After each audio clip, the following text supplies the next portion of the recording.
രാഹുൽ മാങ്കൂട്ടത്തിൽ സഭയിൽ വരതെന്ന് പലരും ആഗ്രഹിച്ചു, അതിയായി ആഗ്രഹിച്ചു. അക്കൂട്ടത്തിൽ സഖാക്കളുണ്ട്, സൈബർ സഖാക്കളുണ്ട്, നമ്മുടെ നാട്ടിലെ മാപ്രകളുണ്ട്. മാപ്രകൾ അതിൻ്റെ മുൻനിരയിൽ തന്നെ ഉണ്ട് എന്നുള്ളതാണ്. അവരുടെ ആഗ്രഹങ്ങളെല്ലാം കാറ്റിൽ പറത്തിക്കൊണ്ടാണ് രാഹുൽ മാങ്കൂട്ടത്തിൽ ഇന്നലെ സഭ തുടങ്ങിയത് 9 മണിക്ക് 9:20 ഫസ്റ്റ് ഗോൾ അടിച്ചുകൊണ്ട് തൻ്റെ എൻട്രി ഗോളുമായി 9:20 കളത്തിലേക്ക് ഇറങ്ങുന്നത് ഇന്നലെ. ഇത് കഴിഞ്ഞ് വലിയ ചർച്ചകളാണ് സോഷ്യൽ മീഡിയകളിൽ നടക്കുന്നത്. കാരണം രാഹുൽ മാങ്കൂട്ടത്തിനെതിരെ ആരോപണങ്ങളും കോലാഹലങ്ങളും ആക്ഷേപങ്ങളും അധിക്ഷേപങ്ങളും സൈബർ ആക്രമണങ്ങളും നടത്തുകയും അതിന് മുന്നിൽ നിന്ന് സ്ത്രീകളെ വെച്ച് മുന്നിൽ നിന്ന് നയിക്കുകയും ചെയ്തത് ഇവിടുത്തെ സഖാക്കളാണ്. ഇവരുടെ ലക്ഷ്യമെന്ന് പറയുന്നത്, ഒന്ന്, കോൺഗ്രസ് പ്രസ്ഥാനത്തെ പ്രതിരോധത്തിലാക്കണം. 2, സഖാക്കളുടെ കണ്ണിലെ കരടായ രാഹുൽ മാങ്കൂട്ടത്തിലിനെ കേരളത്തിന്റെ ഭൂപടത്തിൽ നിന്ന് തന്നെ തുടച്ചു നീക്കണം എന്നുള്ളതായിരുന്നു ഇവരുടെ ആഗ്രഹം. ഇവർ ആഗ്രഹിച്ചത് അയാൾ യൂത്ത് കോൺഗ്രസ് സ്ഥാനത്ത് നിന്ന് രാജിവെച്ച് പുറത്തു പോകണമെന്നല്ല. അയാൾ MLA സ്ഥാനം, പാലക്കാട് നിന്ന് പാലക്കാട്ടെ ജനങ്ങൾ വോട്ട് ചെയ്ത് വിജയിപ്പിച്ച ആ MLA സ്ഥാനം രാജിവെച്ച് അയാൾ പുറത്തിറങ്ങണമെന്നാണ് ഈ കോലാഹലങ്ങൾക്കും ഈ ആരോപണങ്ങൾക്കും ഒക്കെ ഗൂഢാലോചനക്കും ഒക്കെ നേതൃത്വം കൊടുത്ത എല്ലാ സഖാക്കളും മാപ്രകളും കരുതിയതും ആഗ്രഹിച്ചതും അത്യാഗ്രഹിച്ചതും. ബട്ട് ഇവരുടെ എല്ലാ ആഗ്രഹങ്ങളെയും ഇവരുടെ എല്ലാ ആശകളെയും കാറ്റിൽ പറത്തിക്കൊണ്ട് ഇന്നലെ 9:20 ആദ്യം ഇവർ കരുതി രാഹുൽ വരുമെന്ന് രാവിലെ കരുതി. 9 മണിയായിട്ടും MLA ഹോസ്റ്റലിൽ ചെന്ന് നോക്കി, അവിടെ രാഹുൽ ഇല്ല. നിയമസഭയിൽ വന്ന് നോക്കി, 9 മണിയായിട്ട് സഭാ സമ്മേളനം തുടങ്ങിയിട്ടും അവിടെയും രാഹുൽ ഇല്ല. ബട്ട് 9:20 ആകുമ്പോൾ സർവ്വസൈദ്ധാന്യനായ നേമം ഷജീറിന്റെ അകമ്പടിയോടുകൂടി തൊടടാ, ആളുണ്ടെങ്കിൽ വാടാ തൊടടാ എന്നുള്ള വെല്ലുവിളിയുമായി കൊണ്ട് തന്നെയാണ് നേമം ഷജീറിനെ കൂടെ കൂട്ടിക്കൊണ്ട് രാഹുല് സഭയിലേക്ക് ഇരച്ചു കയറിയത് എന്നുള്ളതാണ്. സഭയിൽ വന്നു, കൊടുക്കേണ്ടത് കൊടുത്തു, മാധ്യമങ്ങളെയും കണ്ടു, അവരുടെ കരണം കുറ്റിയും പൊട്ടിച്ചു, തിരിച്ചിറങ്ങിപ്പോയി.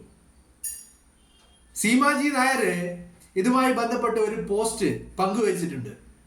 ഗുഡ് മോർണിംഗ്, വരുമോ, വരില്ല, വരില്ലേ, വരാതിരിക്കില്ല, വരുമായിരിക്കും, വന്നു. മാധ്യമങ്ങളെ പരിഹസിച്ചുകൊണ്ടാണ്. മാധ്യമങ്ങൾ രാവിലെ തുടങ്ങി ഉറക്കം എഴുന്നേറ്റ് പല്ല് പോലും തേക്കാതെ, ഒന്ന് കുളിക്കുക പോലും ചെയ്യാതെ ക്യാമറക്ക് മുന്നിൽ നിന്ന് വന്നിരുന്നുകൊണ്ട് വരുമോ, വരില്ലേ, വരുമോ, വരുമായിരിക്കും, വന്നാ കാണാം, ഇതായിരുന്നു ചർച്ച. കുറെ ആളുകൾ മൈക്കും ക്യാമറയും പിടിച്ച് MLA ഹോസ്റ്റൽ വരെ പോയി നോക്കി. കുറെ ആളുകൾ ഇന്നലെ രാത്രി 12 മണി വരെ രാഹുലിന്റെ അടൂരിലെ വീട്ടിൽ വരെ ഗേറ്റിന് പുറത്ത് കാത്തു നിന്നു, രാഹുൽ വരുന്നതും കാത്ത്. 12 മണിക്കും രാഹുൽ പുറത്തിറങ്ങിയില്ല. കാലത്ത് MLA ഹോസ്റ്റലിൽ പോയി നോക്കിയിട്ട് അവിടെയും രാഹുലിനെ കാണാനില്ല. കരുതി രാഹുൽ വരില്ല എന്ന്.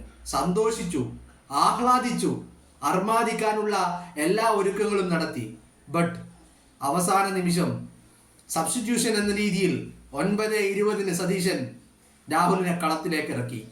9:20 ആയപ്പോൾ രാഹുൽ കളത്തിലേക്ക് ഇറങ്ങി എന്ന് മാത്രമല്ല, കളത്തിൽ നിന്ന് പുറത്തിറങ്ങിയിട്ട് ഒരു കളി കൂടി കളിച്ചു. ആ കളി എന്ന് പറയുന്നത്, ആദ്യം വാഹനത്തിൽ തിരുവനന്തപുരം ചുറ്റിക്കറങ്ങി മുന്നോട്ട് പോയി. പിറകിൽ മാധ്യമങ്ങളും ക്യാമറയും തൂക്കി ഫോളോ ചെയ്തു. വീണ്ടും യൂട്ടേൺ അടിച്ചു തിരിച്ചു വന്നു.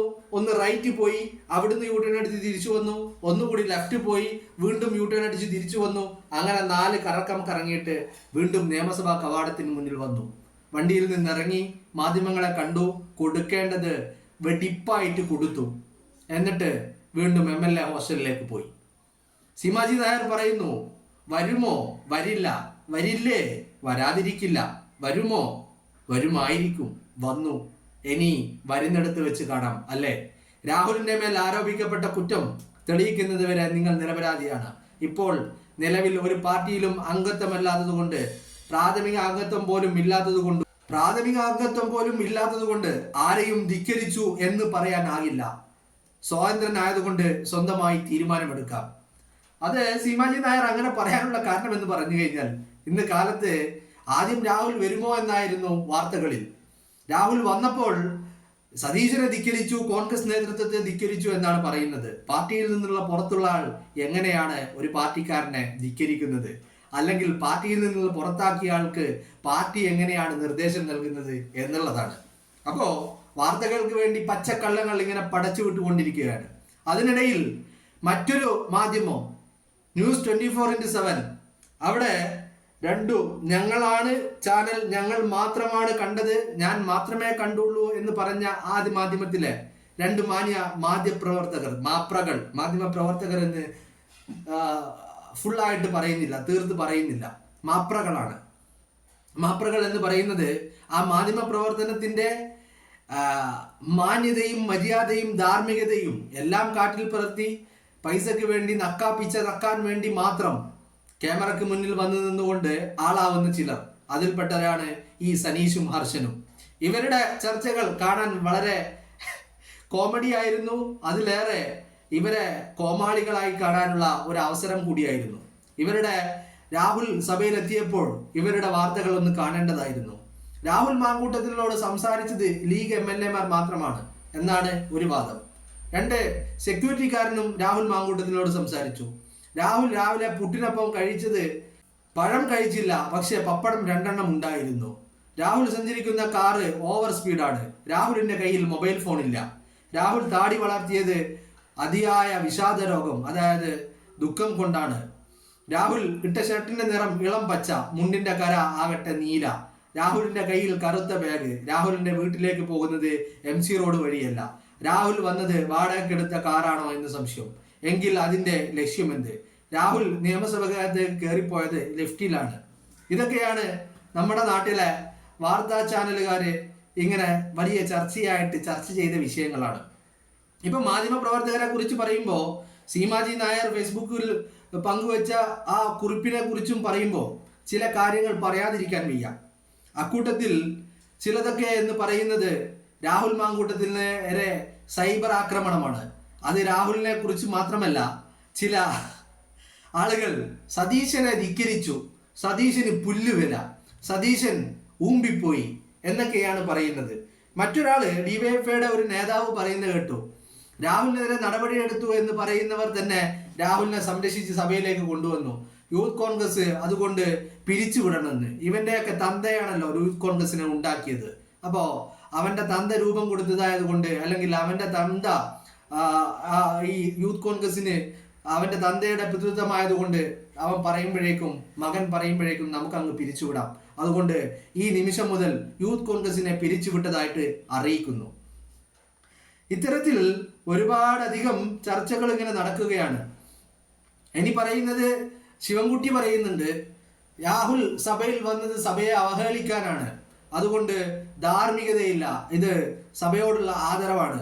ശിവൻകുട്ടിയുടെ വലത്ത് നിൽക്കുന്ന വ്യക്തി M മുകേഷ് ആണെന്നുള്ള കാര്യം മറക്കണ്ട. ഇപ്പുറത്തിരിക്കുന്നത് ഗണേഷ് കുമാർ എന്ന് മറക്കണ്ട. ഇനി നേരെ പുറകിലേക്കൊന്ന് ശിവൻകുട്ടി തിരിഞ്ഞു നോക്കിയാൽ ഇരിക്കുന്ന വ്യക്തി AK ശശീന്ദ്രനാണ്. ഇനി ഒന്ന് കണ്ണപ്പുറത്തേക്കൊന്ന് ഇങ്ങനെ എത്തി നോക്കിക്കഴിഞ്ഞാൽ അവിടെ P ശശിയെ കാണാം. Sorry, initial മാറിപ്പോയതാണ്. P ശശിയെ കാണാം. ആരാണ്? മുഖ്യമന്ത്രിയുടെ പ്രൈവറ്റ് സെക്രട്ടറിയാണ്. ആ വ്യക്തിയെ നിങ്ങൾക്ക് നന്നായിട്ട് അറിയുമായിരിക്കും. ഇതേപോലെ മറ്റൊരു ശശി, PK ശശി കൂടിയുണ്ട്. ആരാണ്? KTDCയുടെ ചെയർമാനാണ്. ആ KTDCയുടെ ചെയർമാനായിട്ടുള്ള PK ശശിയെയും ശിവൻകുട്ടി കാണുമായിരിക്കും. കണ്ടാൽ ശശിയോടൊന്ന് ചോദിക്കണം, ബാലനും ശ്രീമതിയും വന്ന് അളന്നിട്ട് എന്താണ് പറഞ്ഞത്? എത്ര ഇഞ്ച് അകത്ത് കയറി എന്നാണ് പറഞ്ഞത്? എത്ര ഇഞ്ച് പുറത്തുണ്ടായിരുന്നു? എത്ര തുള്ളി അകത്ത് പോയി എന്നാണ് ശ്രീമതി പറഞ്ഞത്? എത്ര തുള്ളി പുറത്തു പോയി എന്ന് ബാലൻ പറഞ്ഞു എന്ന് ഈ PK ശശിയെ കാണുമ്പോഴും P ശശിയെ കാണുമ്പോഴും ശിവൻകുട്ടി ചോദിക്കുന്നത് നല്ലതായിരിക്കും. കാരണം അല്ലെങ്കിൽ ശിവൻകുട്ടിക്ക് കുറച്ചുകൂടി എളുപ്പം PK ശശിയെയും P ശശിയെയും കണ്ടില്ലെങ്കിൽ നിയമസഭയിൽ നിന്ന് ഇറങ്ങി വരുന്ന വഴിക്ക് ആ AKG സെന്ററിൽ ഒന്ന് കയറി കഴിഞ്ഞാൽ അവിടെ ഈ അകത്തു പോയതിന്റെയും പുറത്തു പോയ തുള്ളികളുടെയൊക്കെ കണക്കെടുക്കാൻ വേണ്ടി AKG സെന്ററിൽ പിണറായി വിജയൻ കണ്ടുപിടിച്ചൊരു മെഷീൻ ഇപ്പോഴും സൂക്ഷിച്ചു വെച്ചിട്ടുണ്ട്. ആ മെഷീൻ ഒന്ന് എടുത്ത് പരിശോധിച്ച് നോക്കിയാൽ അതിൽ ഹിസ്റ്ററി ലഭിക്കും. ചെക്ക് ചെയ്തവരുടെയൊക്കെ ഹിസ്റ്ററി. ആ ഹിസ്റ്ററി ഒന്ന് എടുത്ത് നോക്കുന്നത് നല്ലതായിരിക്കും. അകത്ത് കയറിയ ഇഞ്ചിന്റെ കണക്കും പുറത്തു പോയ തുള്ളിയുടെ കണക്കുമൊക്കെ അതിൽ നിന്ന് ശിവൻകുട്ടിക്ക് മനസ്സിലാക്കിയെടുക്കാം.